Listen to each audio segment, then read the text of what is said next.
Obviously find your passion, but what that means is in today's world, don't just chase the short-term money opportunity or the short-term job opportunity. The job that you're taking next is not the destination, it's the career that you're building that is the destination. So if you find the stream that you want to swim in and get into it and stay in that makes you passionate, it'll be great, but it's not a short-term thing.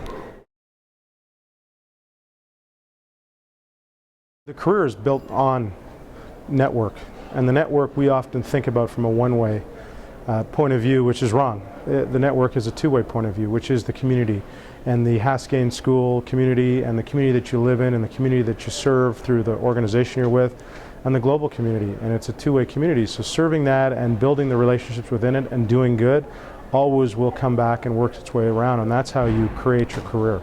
So it's not always about money? It's not always about money. Not about short-term money.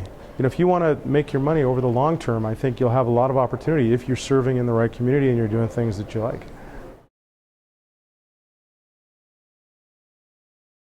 Well, so the MBA gave a few things to me, and I feel it was really helpful. First of all, it gave me some vertically specific skills: finance, accounting, statistics, and things of this nature, problem solving, all of those types of things. There's a half-life to those skills unless I keep them up. The horizontal skills of how to deal with other people, how to get things done, how to align, how to create a network, those are very invaluable. And I've relied on a lot of those throughout my career to start building the team and community around what I want to do that'll help me grow. The University of Calgary was my first choice, and it was not only because I was living in the city, but because at the time the new faculty was being built, the new building was being developed, there was an energy, there is an energy around it. Calgary is a city of high energy, it's a new thinking city. So I really respected those ideals and they resonated with me, and I wanted to be part of it.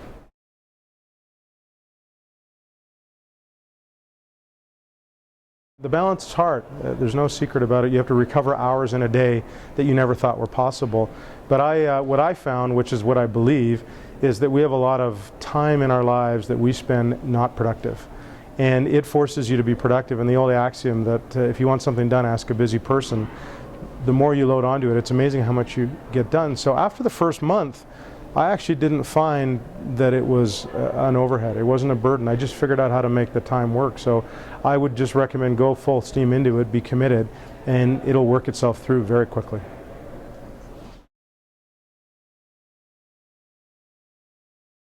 Yeah, so vision in my life and my career blend together. And I have a vision for where I wanted to go and the types of things I wanted to do. My vision was to have impact at the broadest scale possible that was available to me. So today that's landed me on the internet, which is the biggest scale opportunity we have. And I've never wavered from that vision. And I've taken a lot of short-term job stops or twists and turns, although those weren't the destinations I was really interested in. Some didn't excite me, but I knew it was moving me closer to a place where I could have a global impact, which is where I am now. So have that vision, stay true to it, and don't be hooked by this short-term move and the need to make every career stop the ultimate destination. Because in a game of chess, you don't go for a one-move close, most cases. You play the game, and every now and then you have to move a pawn, but you have to do it with vision. So it's a fascinating question because we are bombarded with information. I don't know that there's new information in the world, it's just much easier to get to. Over the last 5 years, the internet has enabled that, both from a creation as well as an access. So the shift has happened from those with skills to find information to those with skills to take massive amounts of information and distill it. And I think we're still a little bit lagging in the educational institutions on how to distill that, how to take 17 things and make meaning out of one thing and then build the action plans to focus on it, get it, drive it. And I would encourage everybody to really spend time, because I think the way you stand out isn't by presenting information that anybody can get access to anymore. It's by distilling it into real meaningful things. So thought is alive and well today and needed. Execution is the most important. I see, particularly in Silicon Valley, a lot of ideas that are dreams. And unless you can execute them by getting something clear and desirable to market, they stay dreams. And dreams are great for a certain part of our life, but they're not how you create value. And so execution is the plan to take that dream and break it down into bite-sized chunks that can be executed on, and simplifying it into stages where people can actually mobilize for action. And the leader that's able to do that is truly a leader. First of all, my base working assumption is a great attitude is the greatest asset. People love to be around people that exude energy, not unnecessary confidence, but energy. You're just energized, you're moving on things, you're thinking, you're creating, you're a positive contributor. But negative attitude is really a bad thing, and ego is a horrible thing because there's a lot of really smart people in the world and you need to be open to them. So towards the attitude of the world, or towards the world, I think with your eyes open and your ears open and the desire to learn from people will always put you in the right frame of mind.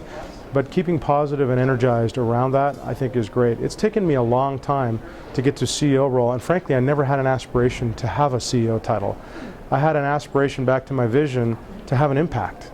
That could have been in many different forms, and it just happened to materialize in a CEO role, but there could have been many other ways that the opportunity presented itself, and I would have been just as passionate about those, even though it didn't have the title. So I see too many people stuck on titles. Don't get stuck on titles. Titles don't matter. Get stuck on what you want to do and having the maximum impact in the stream you want. And then all the titles and finances that you want will come, but it'll take time, so be patient.